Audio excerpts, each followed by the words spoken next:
Hello friends, welcome to Vesma classes. आज का topic होने जा रहा है हमारा संप्रेषण कौशल के प्रकार। सभी छात्रों के लिए इंपॉर्टेंट क्वेश्चन है ये। तो देखेंगे इसके 6 प्रकार हैं। पहला है शाब्दिक। यह कौशल अति महत्वपूर्ण है। शिक्षक को चाहिए कि छात्र में शाब्दिक कौशल का विकास करने के लिए विशेष ध्यान दे ताकि छात्र शाब्दिक कौशल में पारंगत हो सके। शाब्दिक क्या होता है? तो शाब्दिक जो बोला जाता है, जैसे कि लिखा जाता है और बोला जाता है।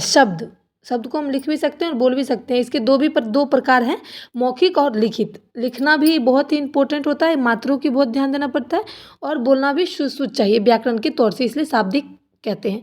दूसरा है अशाब्दिक। इस कौशल में आंखों की भाषा आदि का प्रयोग किया जाता है, जैसे कि आंखों का इशारा से बच्चे को डराना, बच्चे को समझाना, इस तरीके का भी होना चाहिए। और ये आंखों का जो इशारा है, इसमें खास करके जो शिक्षक हैं उसके लिए ज़्यादा ही इम्पोर्टेंट होता है, क्योंकि क्लास में आंख दिखाने से बच्चों को अनुशासन आदि का भी ध्यान विशेष उपयोगी से दिया जाता है। तीसरा है श्रवण कौशल, यानी कि सुनने की क्षमता। इस कौशल में छात्रों को सुनने की क्षमता जो है वो ज़्यादा से ज़्यादा विकसित होती है। इसका यह फ़ायदा है कि कोई भी व्यक्ति अगर कोई भी बात बोल रहा है तो उसे आप पूरा सुनोगे, क्योंकि आपको सुनने की क्षमता ज़्यादा रहेगी, जब भी आप सुन पाओगे। नहीं तो कम ही बात पे आप बोलना चालू कर दोगे और बहस हो जाएगी। तो बहस से बचें और सुनने की क्षमता को बढ़ाने का काम करता है श्रवण कौशल। अब देखेंगे चौथा है भावनात्मक या फिर जागरूकता।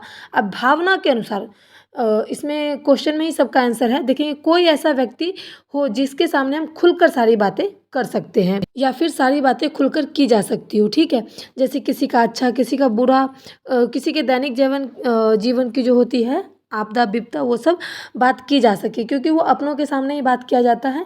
और बाकी तो कई लोग भावना का खिलवाड़ करते हैं, मजाक उड़ाते हैं।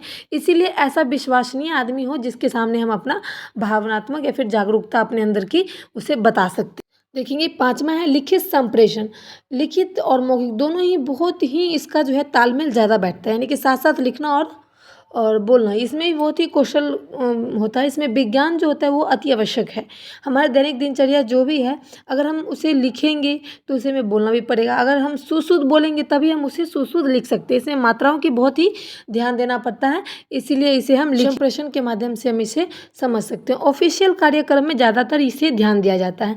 जैसे आप देखेंगे छठा है हमारा दुर्लभ परिस्थितियाँ में संप्रेषण, यानी कि कितना भी कठिन समस्या हो उसमें हमें अपने आप में क्षमता, यानी कि अपनी अंदर की जितनी भी भावनात्मक शक्तियाँ उसको बर्दाश्त करना पड़ता है, यानी कि ज़्यादा भावुक नहीं होना है। कभी कभी ऐसी परिस्थिति भी आती है जिनमें हमें यह समझ में नहीं आता कि किस प्रकार की बातें दूसरों से हम समझाएं या फिर समझ सकें। इसलिए इसमें शिक्षकों को चाहिए कि विद्यार्थी की विभिन्न परिस्थितियों में दृष्टिगत, यानी कि उसका सामना करने का क्षमता हो। दुर्लभ परिस्थिति में भी इसे हम संप्रेषण कहते हैं।